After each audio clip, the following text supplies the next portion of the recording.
In 2020, a mysterious disappearance happened in a California forest, capturing the attention of many. Yet it's eerie turn of events that occurred recently that truly sends shivers down the spine of any individual who looks into it. The twist, which even now has the Madera County Sheriff's Office scratching their heads, adds a chilling layer to an already baffling case.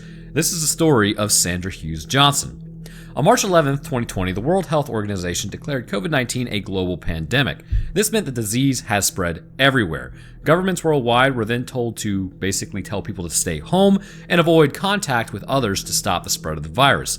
Leaders and citizens hoped these measures would quickly control COVID-19, but as we all know, things would not go as planned. By June, after 3 months of this virus, COVID-19 cases were still rising and not falling. People worldwide began realizing that it really wasn't just a simple problem with an easy fix. It was a complex health issue that might last a long time. This meant strict quarantine measures might also stay in place for at least a little while. The effectiveness of these measures came into question, causing debates everywhere, especially amongst politicians, because, of course, politicians, truly the brightest of our time. But for regular people, the main worry wasn't really politics, it was about practicality. How could they live a fulfilling and joyful life while in quarantine? In June of that year, Sandra Hughes, age 54, found herself contemplating this question like many of us were.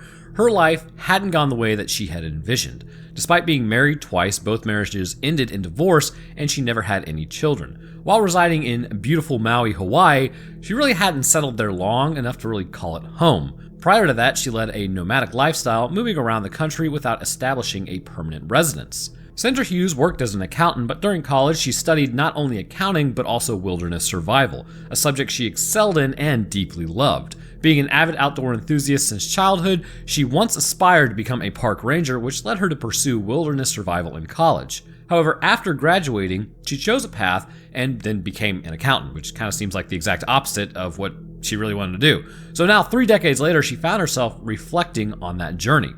Later that year, amidst the COVID quarantine restrictions, Sandra saw a chance to reconnect with her passion for outdoor survivalism. Embracing this pause in reality, she made a bold decision. By the end of June, she sold her home in Maui and then relocated to Madera County, California. Situated in the heart of California, it lay south of Yosemite National Park and north of the Sierra National Forest. On June 26th, after settling into her new home in California, Sandra would go on to inform her family of her plan for an extended solo camping trip in the Sierra National Forest. She assured them that she would keep in touch in the coming weeks. For Sandra, this adventure promised happiness and fulfillment while adhering to the quarantine guidelines of being alone. Shortly after her conversation with her family, Sandra packed all of her camping gear into her silver Saab sedan, and she embarked on her journey, driving south and then east for over an hour until she reached the remote depths of the Sierra National Forest. At some point, Sandra veered off the main road into the rugged dirt path leading through the forest, eventually arriving at the picturesque Johnson Meadows.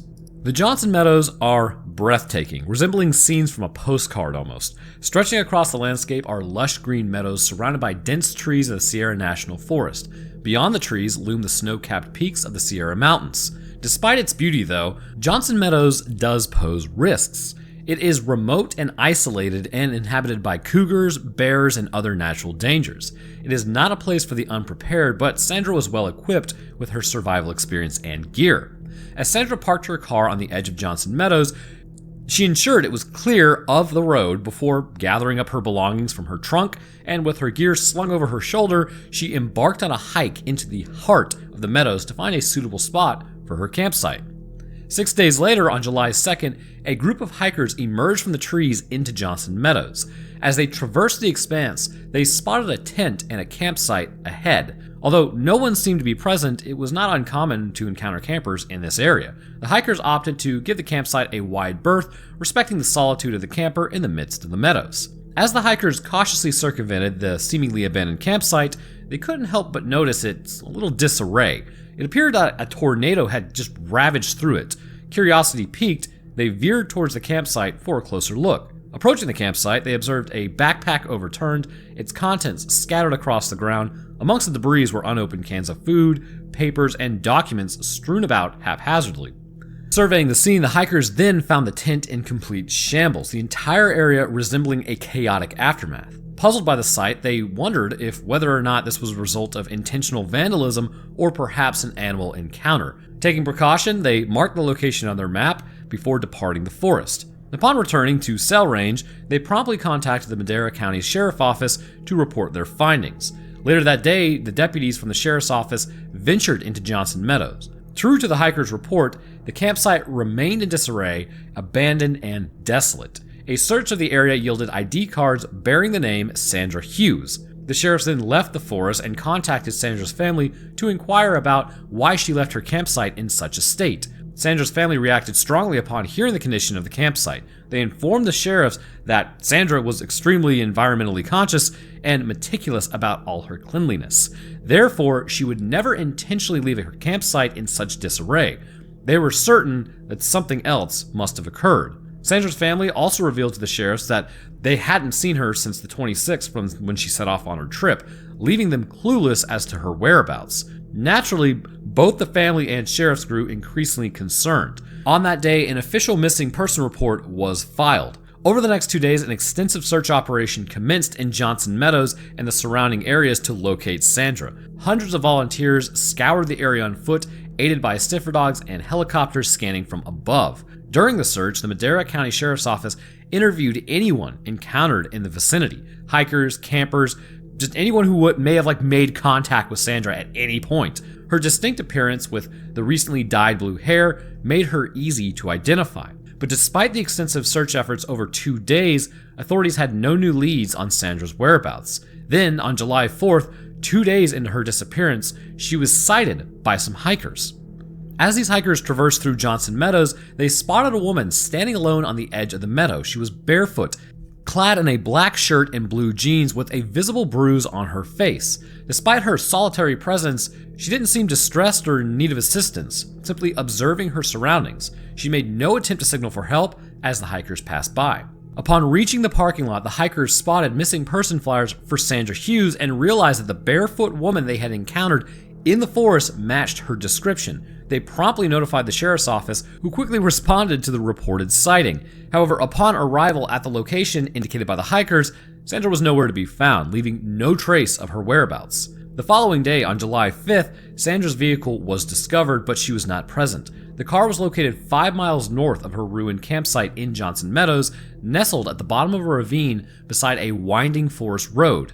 Examination of the vehicle's front-end damage led authorities to surmise that Sandra had been driving along the road, collided with a tree, and subsequently rolled down the embankment. While there was no blood found inside the vehicle, it remained uncertain whether the accident had caused any physical harm to Sandra. However, the most alarming discovery was the state of Sandra's personal belongings within the car. It appeared that after the vehicle came to a halt at the bottom of the ravine, someone had rifled through her belongings and then haphazardly scattered them across the forest floor, almost as if they were searching for something. This unsettling scene bore a striking resemblance to the chaos observed at Sandra's campsite in Johnson Meadows, where her possessions were similarly strewn about.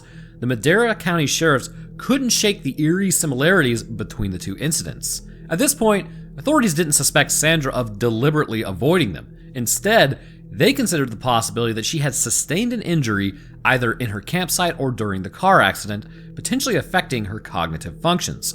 The notion arose that she might be disoriented and then lost in the woods, unaware of her circumstances. While the idea of foul play was briefly entertained, it was largely dismissed. A decision was reached to leave Sandra's vehicle undisturbed at the bottom of the ravine. Speculation arose that Sandra might return to the vehicle, explaining the scattered belongings as if she was searching for something upon her return. The decision was made with the hope that it might aid in Sandra's potential return. Authorities left a note on Sandra's vehicle's window, urging her to contact them if she saw it, along with a heartfelt message from her family expressing their longing for her to return. The search for Sandra persisted over the following days, with a renewed focus on the vicinity of where the vehicle was discovered. However, no new leads would emerge. Then, on the evening of July 12th, a search team ventured 2.5 miles north of Sandra's vehicle, leading them into Yosemite National Park. They found themselves near Spotted Lake, an area inaccessible by the main roads or trails. This area is characterized by rugged terrain. As they navigated the challenging landscape with flashlights, they stumbled upon a sleeping bag lying out in the open. Appearing to have been used, subsequent investigations revealed that the sleeping bag belonged to Sandra. Despite thorough searches of the surrounding area, including around Spotted Lake, Sandra remained elusive. Now authorities found themselves confronted with a bit of a perplexing puzzle. On the map, the locations of Johnson Meadows, Sandra's vehicle, and the sleeping bag formed a straight line, gradually moving northward without any equipment, likely barefoot, traversing treacherous terrain fraught with dangers like steep cliffs, rugged landscapes, and wildlife such as cougars and bears. And not the fun cougars. Recognizing the imminent threat posed by these conditions, authorities understood that Sandra's survival window was rapidly closing. Even if she had chosen to embark on this journey intentionally, the harsh elements posed a grave risk to her well-being. Despite continuing the search for another week following the discovery of her sleeping bag, no new leads would emerge either. But by July 20th, with no sign of Sandra and no fresh developments, authorities regrettably had to scale back their search efforts. On August 9th, about 3 weeks later, two hunters were driving down a remote forest road several miles east of where Sandra's car had been discovered. As they rounded a corner, they spotted a woman up ahead. She wasn't on the road or even close to it. Instead, she was nestled further up on the hillside among the trees, leaning against a tree trunk. The hunters observed that she had no equipment with her, no backpack, and no tent, and there were no other individuals in sight.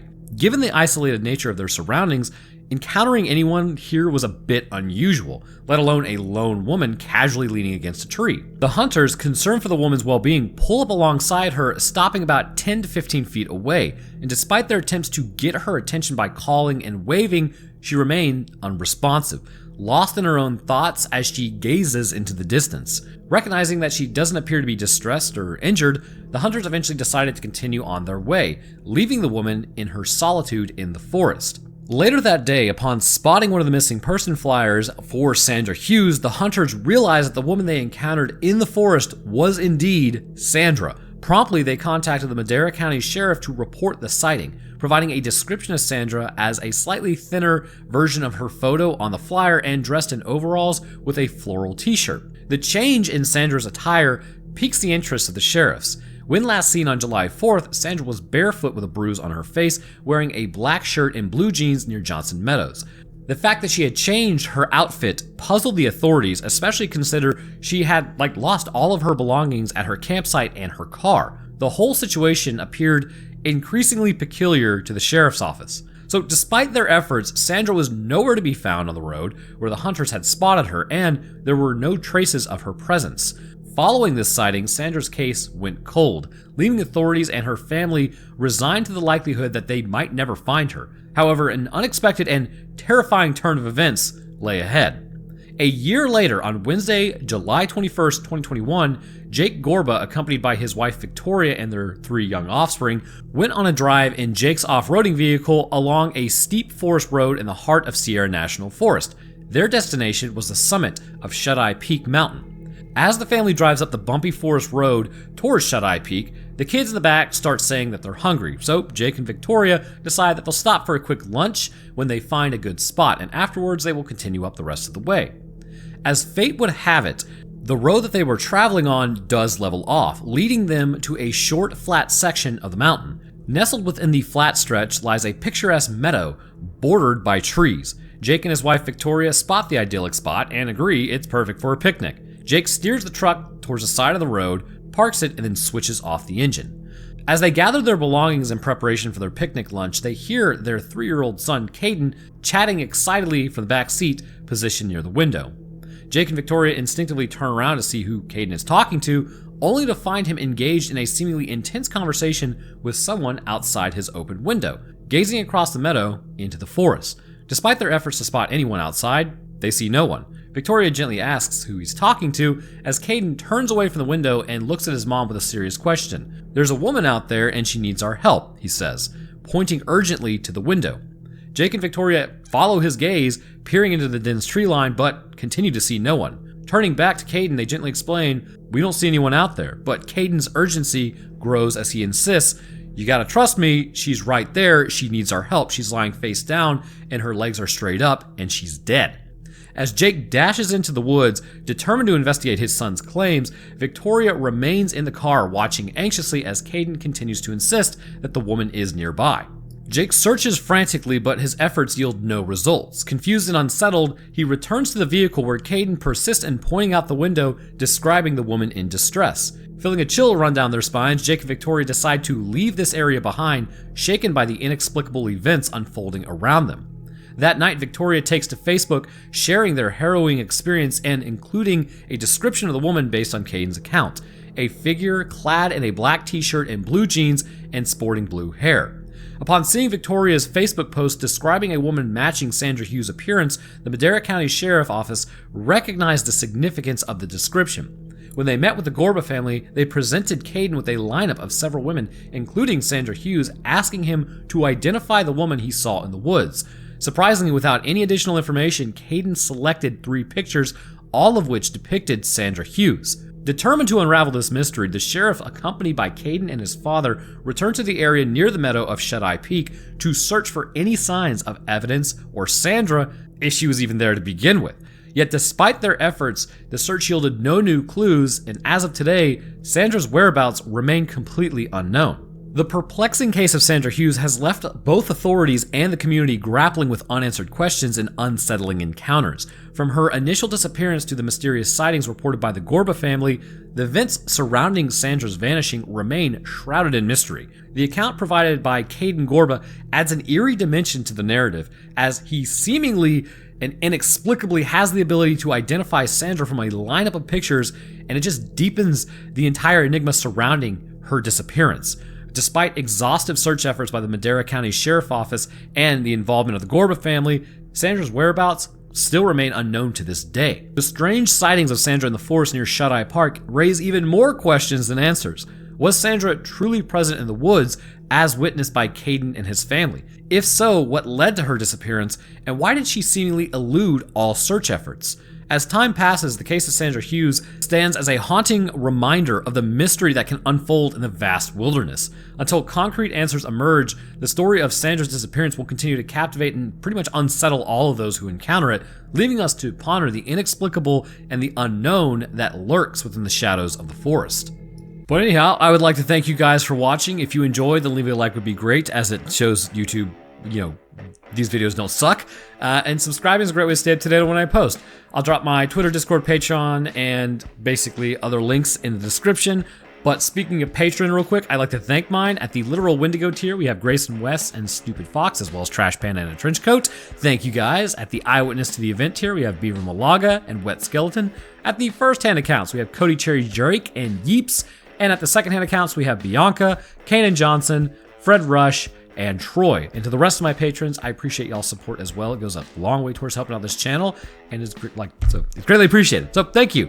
But all right, well, that's gonna do it for me. I hope everyone enjoyed, and I'll see y'all in the next one.